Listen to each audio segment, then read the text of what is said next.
नमस्ते dear viewers. आज के इस वीडियो में हम लोग सॉल्यूशन ऑब्टेन करने वाले हैं differential equation of simple harmonic motion का, या आप यूँ कह सकते हैं पिछली वीडियो में जो हम लोगों ने सिंपल हार्मोनिक मोशन के लिए डिफरेंशियल इक्वेशन डिराइव किया था, आज के इस वीडियो में हम लोग उसको सॉल्व करने वाले हैं। तो देखिए, पिछली वीडियो में जो डिफरेंशियल इक्वेशन हमें मिला था वो कुछ इस प्रकार का था, D square X by D T square plus k by M X is equal to 0। यहाँ पर k आपका फोर्स कांस्टेंट है, m मास है जो भी पार्टिकल या बॉडी जो सिंपल हार्मोनिक मोशन एक्सिक्यूट करेगी, x डिस्प्लेसमेंट है। ओके, देखिए यहाँ पर ये जो रेशियो है ना k बाई एम, इस रेशियो को हम लोग क्या करें, ओमेगा स्क्वायर पुट कर देते हैं। ये जो रेशियो है फोर्स कांस्टेंट बाई मास का, इसे ओमेगा स्क्वायर पुट कर देते हैं। यहाँ पर ये जो ओमेगा स्क्वायर है ये आपका एंगुलर फ्रीक्वेंसी होगा। ओके, इसे आप एंगुलर फ्रीक्वेंसी पुट कर दो। Okay, frequency where omega is angular frequency, कहीं कहीं पर एंगुलर वेलोसिटी भी लिखा रहता है।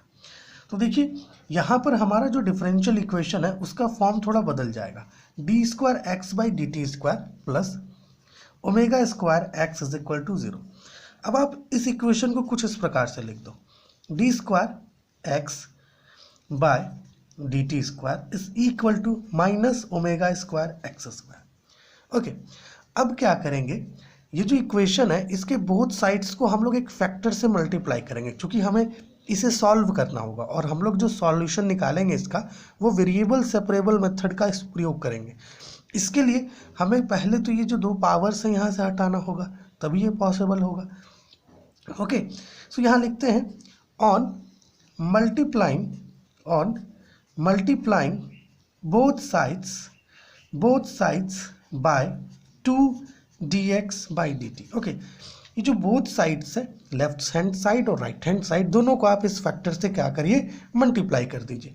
तो क्या मिलेगा हमें, देयरफॉर 2 dx बाई dt, और यहाँ आपके पास d square x by D T square, ये पहले से है, is equal to minus omega square x dot 2 d x by D t, कुछ ऐसा होगा। ओके, अब देखो यहाँ पर ये जो पूरा हिस्सा है ना, ये वाला, ये पूरा हिस्सा को हम लोग क्या कर सकते हैं, इस फॉर्म में लिख सकते हैं, D by D T bracket D x by D t का होल स्क्वायर, इस फॉर्म में हम लोग इस पूरे लेफ्ट हैंड साइड वाले हिस्से को लिख सकते हैं। अब आपके मन में ये सवाल आया कि आखिर ऐसा क्यों लिख रहे हैं, तो थोड़ा इसे समझ लीजिए। यहाँ पर देखिएगा, हमें पता है कि अगर हमें डिफरेंशिएट करना है x पे पावर n को, ओके, तो इसका फॉर्मूला क्या होता है, n x पे पावर n माइनस 1। अभी देखो, हम लोग अगर dx बाई डी टी पर होल स्क्वायर को डिफरेंशिएट करेंगे with respect to time, okay, तो सेम फॉर्मूला अप्लाई करेंगे। तो यहाँ पर देखिए इसे आप ऐसे लिख देते हैं, D by D t d x by D t का स्क्वायर, एक्स पे पावर n की जगह पर ये आ गया आपका। ठीक, अब देखो यहाँ पे क्या होगा, n क्या है, 2 है, x की जगह पर क्या है, D x by D T है। ओके, और इसका पावर क्या होगा, n माइनस 1, मतलब 2 माइनस 1, तो यहाँ पर ये 2 d x by D T हो जाएगा।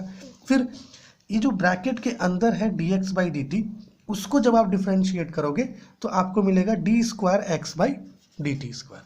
तो जरा देखो इससे सिमिलर है कि नहीं, 2 d x by D t D square x by D T square, similar है ना। इसलिए हम लोग यहाँ पर लिखे हैं कि जब आप D x by D T के होल स्क्वायर को डिफ्रेंशिएट करोगे तो आपको ये रिजल्ट मिलेगा, इसलिए हम लोग उसको इस फॉर्म में लिखे हैं। ठीक, अब यहाँ देखिए minus omega square, okay,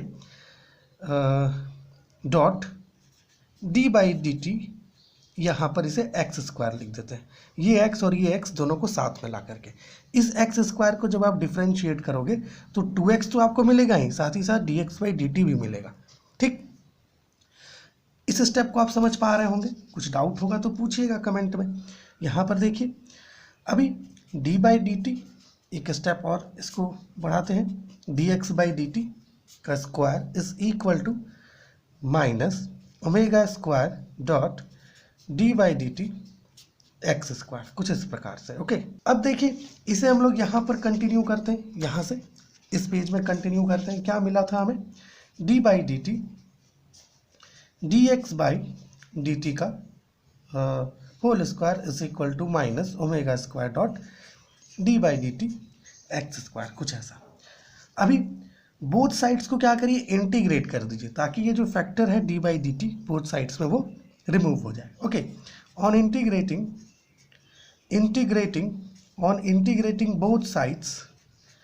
both sides, okay, हमें क्या मिलेगा, कुछ ऐसा, d x by D t का whole square is equal to minus omega square dot x square.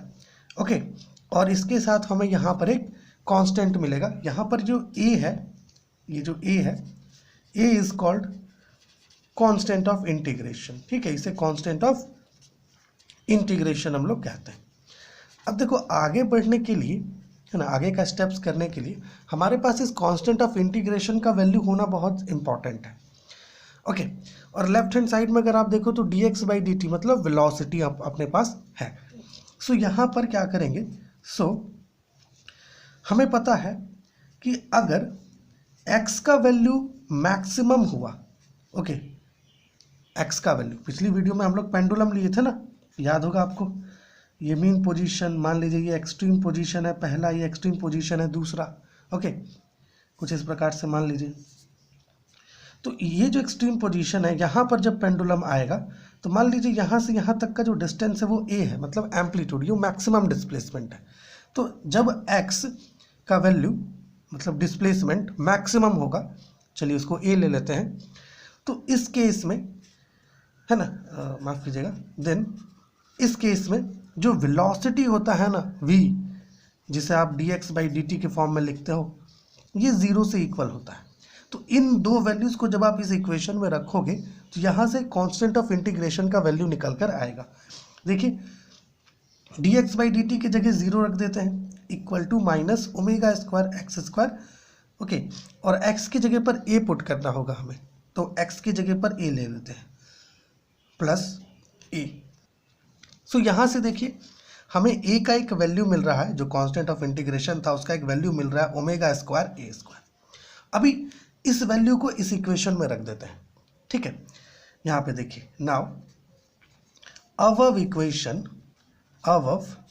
Equation becomes, our equation क्या बन जाएगा, अवर इक्वेशन आपका बनेगा dx बाय dt का whole square is equal to minus omega square x square plus omega square a square. अभी आप चाहो तो इसे थोड़ा मैनिपुलेट करके ऐसे लिख दो, dx बाई dt का square is equal to omega square, चूंकि दोनों में कॉमन है बाहर ले लेंगे, a square minus x square, इस प्रकार से ले लेंगे। ठीक है, अभी इस अगर बोथ साइड्स को हम लोग क्या करें, रूट दे दें। ओके, बोथ साइड्स को अगर रूट दे दें या फिर इसी स्क्वायर को राइट हैंड साइड में ले जाए तो हमें मिलेगा dx by dt is equal to under root omega square bracket a square minus x square bracket closed, कुछ ऐसा मिलेगा हमें। ओके, फिर यहाँ पर देखिए, इसको यहाँ से कंटिन्यू करते हैं हम लोग।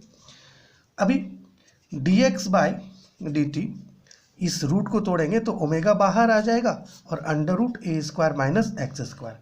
अब हम लोग यहाँ पर से वेरिएबल्स को सेपरेट कर सकते हैं, जैसा हम लोग स्टार्टिंग में ही कहें, वेरिएबल्स को सेपरेट करके सॉल्यूशन को ऑब्टेन करना है।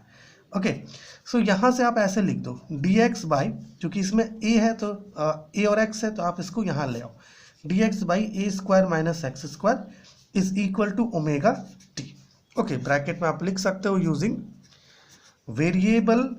Variables separables method. Okay, variable separable method, हम लोगों ने वेरिएबल सेपरेबल मेथड की मदद से यहाँ पर वेरिएबल्स को सेपरेट किया है।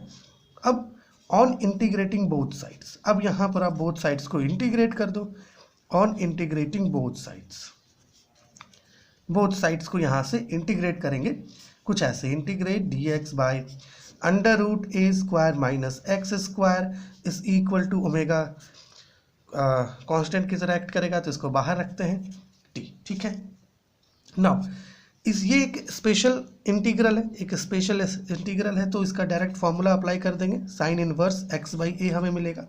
ओके, एंड यहाँ आपको मिलेगा ओमेगा टी, और चूंकि इंटीग्रेट कर रहे हैं तो इसके साथ एक कांस्टेंट ऑफ इंटीग्रेशन भी आना है, तो चलिए यहाँ पर एक कांस्टेंट ऑफ इंटीग्रेशन फाई लगा देते हैं, where phi is constant of integration which is called as initial phase. Okay, initial phase कहते हैं इसको, फाई को इनिशियल फेज और इपोच भी कहा जाता है, ठीक ऐसा।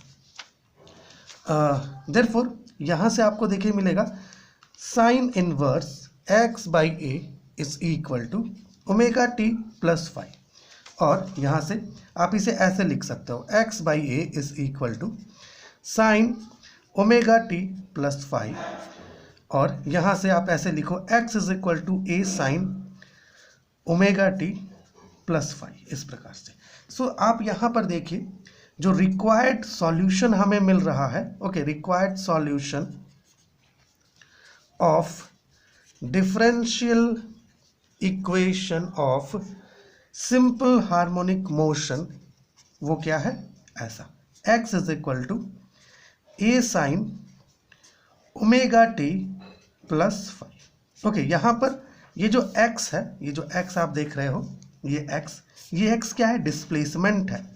ओके, डिस्प्लेसमेंट है, मतलब बेसिकली कहें तो डिफरेंशियल इक्वेशन को सॉल्व करने के बाद हमें डिफरेंशियल का एक एक्सप्रेशन मिल रहा है, माफ कीजिएगा, डिस्प्लेसमेंट का एक एक्सप्रेशन मिल रहा है। यहाँ पर a क्या है, ये a एम्पलीट्यूड है, मैक्सिमम डिस्प्लेसमेंट एम्पलीट्यूड। ओमेगा क्या है, एंगुलर फ्रीक्वेंसी है, एंगुलर फ्रीक्वेंसी है।